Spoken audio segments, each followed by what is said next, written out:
Peut-on parler de jeux mémorables pour le tennis de table français? Vous nous dites ce que vous en pensez. Juste après ça, on me dit que Simon Gauzy s'est arrêté au Club France à notre micro, très sollicité, nos champions aujourd'hui. Qu'est-ce qu'ils ont fait, les Bleus, après cette médaille? Je crois qu'il répond. Oui, il répond? Eh bien, écoutons-le alors. Il y a eu un peu une petite retombée des émotions quelques heures après la rencontre parce que c'était tellement haut. Mais bon, on a beaucoup rigolé, on a beaucoup mangé de choses qu'on n'avait pas le droit de manger ces 2 dernières semaines, du genre un tacos. Non, voilà, on a profité ensemble, on a rigolé, on a pris beaucoup de photos, passé un peu de temps avec nos familles quand on a pu, mais on est toujours sur notre petit nuage. On n'a pas le droit de manger de tacos? Je crois que c'était de la préparation. Est-ce que c'est des jeux mémorables pour le tennis de table français, avec ces 2 médailles donc? Évidemment. On regarde avec des grands yeux, Greg. Il n'y a que Greg qui peut dire le contraire. Oui, c'est ça. Il ne va pas dire le contraire. Ah, t'aurais été capable de le défendre. C'est déjà la médaille, on sait très bien que c'est des accessites après les Chinois. Donc quelque part, c'est comme la médaille d'argent au basket féminin. C'est quand même déjà, ça veut dire ça. Et ensuite, on a trouvé le leader charismatique. Et ça vaut tout ce que vous... Ça a une valeur énorme. Le mec qui va envoyer des licences. Et c'est pas Mao Tse-tung, hein, c'est Félix Lebrun. Non mais c'est-à-dire qu'en fait tu coches deux. L'air de rien, c'était difficile pour lui parce qu'il a été au rendez-vous alors que c'était compliqué. Il y avait quand même une grosse pression. Il est 5e mondial, donc il n'est pas non plus de 1. Et l'air de rien, il a réussi. Et il a 17 ans. Et il a 17 ans. Donc l'air de rien, il a réussi à être au rendez-vous alors que c'était compliqué. Oui, mais moi je trouve que la pression, elle était plus sur les épaules de son frère. Parce que lui, il n'avait pas la médaille. Et on sentait que c'est ce qui lui manquait, comme s'il fallait aussi sa médaille pour vraiment fêter ça avec son frère. Et son frère, à 17 ans, lui, était dans l'insouciance, il lâchait les coups, il a ramené la médaille, parce que je pense qu'il voulait la médaille pour son frère, il l'a ramené pour son frère. Et franchement, l'histoire... Je vous invite, Thomas, à lire l'équipe demain. Il y a un article, parce que peut-être qu'on l'a pas, moi je ne l'ai pas mesuré, en tout cas en regardant ce matin, Félix Lebrun, dans sa première victoire en simple, a fait quelque chose d'historique, d'extraordinaire. Je ne sais plus comment on appelle ça. Il a remonté, il était mené 17, il a gagné 12-10. Ça porte un nom dans le ping, ça. C'est extrêmement rare et ça donne la dimension de ce que ce gamin a fait pendant... J'espère qu'il va garder cette fraîcheur d'esprit, parce que là, il peut aller très loin comme ça. Dans quelques instants sur la notoriété. On va juste aller voir Anne-Sophie rapidement, parce qu'on a aperçu nos champions il y a quelques instants. Ça veut dire qu'ils vont être fêtés dans les secondes qui viennent. Anne-Sophie, l'effervescence autour des frères Lebrun et de Simon Gauzy, c'était l'un des rendez-vous attendus au Club France. Tout le monde ne nous demande que ça depuis le début de la soirée. Est-ce que les frères Lebrun, est-ce que les Lebrun, parce que oui, tout le monde dit on n'oublie pas Simon Gauzy, il ne faut pas non plus oublier Jules Rolland qui fait partie de cette équipe qui lui aussi est médaillé et va être fêté, mais tout le monde n'a que ce nom à la bouche. Les Lebrun, ils sont où? Est-ce qu'ils arrivent aujourd'hui?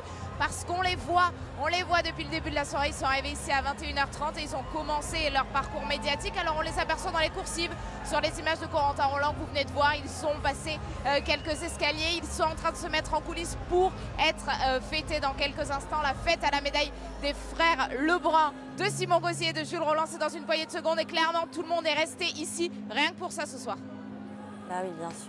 Et on les attend dans les secondes qui viennent, Anne-Sophie. Merci pour ces coulisses. On suit ça avec vous et tous nos envoyés spéciaux sur place. Le temps qu'ils apparaissent, tiens, écoutons Félix Lebrun qui parle de la nouvelle notoriété à venir pour l'équipe de France et pour le tennis de table. Notre notoriété avec Alexis, mais aussi de tout le ping, prend une ampleur importante. Et c'est vrai que c'est vachement cool que pour le tennis de table, comme je disais, savoir qu'il y aura sûrement plus de gens qui vont jouer au ping.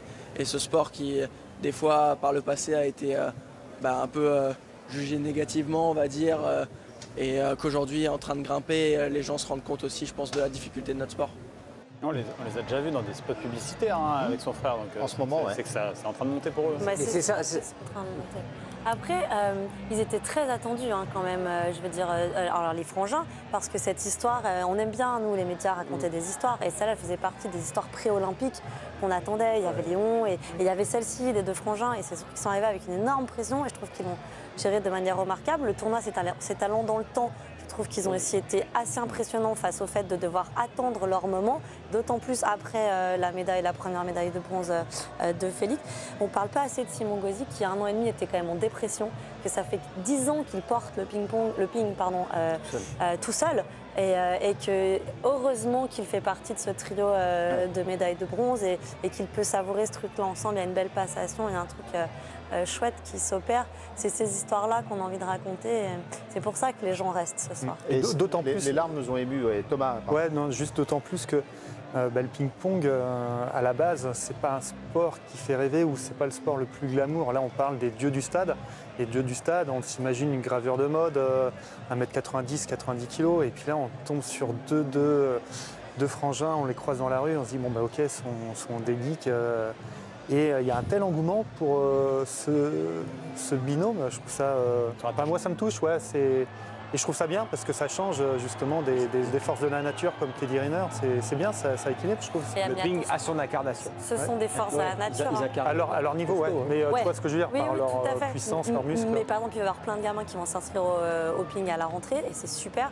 Eux, ils en sont là parce que depuis qu'ils ont 2 ans, ils sont assis sur une table de ping-pong et ils jouent. Vous avez vu ces images où ils jouent l'un contre l'autre à 2 et 3 ou 4 Leurs parents font partie de ce milieu, évidemment. Oui, et pour faire face à des Chinois qui sont vraiment dans la culture de la répétition et de ces sports où il faut répéter sans cesse, il fallait des gamins qui aient commencé à 2 et 4 ans. Mais leur victoire, elle est là. Hein. J'allais dire, c'est en dehors même du sport lui-même. C'est ce qu'ils ont réussi à générer autour d'eux et autour du ping. C'est ça. C'est-à-dire qu'il y a eu un engouement incroyable. Mais Lebrun, on a l'impression, effectivement, ils sont rentrés dans les salons. Alors on parlait. Mais Hervé, si ça s'était terminé en quart ou en 8e de finale, c'est JO, tu vois, le soufflet est retombé. C'est là où ils ont été extraordinaires d'assumer ça et de le porter jusqu'à la médaille. Parce que là, le match de ce matin, c'est pas du gagné. Hein. On parle que des Chinois, mais il y a d'autres nations qui ça joue au ping-pong. Ça pouvait même se retourner contre eux. Parce qu'on en a énormément parlé d'eux avant les Jeux, et ça, faut l'assumer.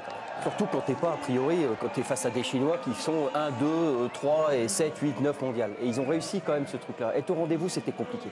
Moi, c'est ça qui m'a bluffé par rapport à... Notamment le jeune Félix, quand même. 17 ans, encore une fois, on le rappelle. La cérémonie qui va démarrer dans les secondes qui viennent. Ça a pris un tout petit peu de retard, mais on me dit que ça va démarrer dans les secondes qui viennent. Juste le temps de découvrir une déclaration de son entraîneur, justement, qui lui prédit un avenir exceptionnel. Ouais, c'est Nathanaël Molin, c'est celui qu'on voit souvent dans son camp quand il joue ses matchs. Comme d'habitude, Félix a répondu présent vu qu'il a 17 ans et qu'il n'est pas encore armé comme les autres. Physiquement, c'est vrai qu'il est un petit peu frêle. Ça a été dur. Féfé a 2 victoires partout. Je le sentais bien, pardon. Il est né champion. On va tâcher d'en faire une légende. Les mots sont forts de la part de son entraîneur. Né champion, on va en faire une légende. Ça, c'est extrêmement fort. Qu'est-ce qu'il en pense, le préparateur mental, quand il entend un coach déclarer ça? Il est un peu gêné, visiblement. Hein? Non, mais il veut dire, je pense qu'il veut dire en faire un champion olympique ou un champion du monde, quelque chose comme ça. Oui. Ouais. Une légende de son sport. Une légende de son sport. Il peut devenir une légende de son sport. Ouais. Bah, je lui souhaite, bien évidemment. Encore une fois. C'est dangereux pour vous, Thomas, c'est ça que. C'est dangereux, je sais pas. Enfin, il faut voir le contexte, je peux pas porter un jugement. Maintenant, évidemment, on va pas se mentir. À son âge, 17 ans, c'était qui tout double. Soit il était tétanisé par l'événement, soit c'était l'insouciance qui prédominait. Là, on voit bien que c'est l'insouciance. Il s'est éclaté, ça se voyait, il avait envie de jouer, de prendre du plaisir. Sa carrière va commencer maintenant. Voilà, c'est tout simplement ça. Et c'est pour ça que je disais, tant qu'il garde cette fraîcheur d'esprit, je suis d'accord, la légende, elle sera pas loin.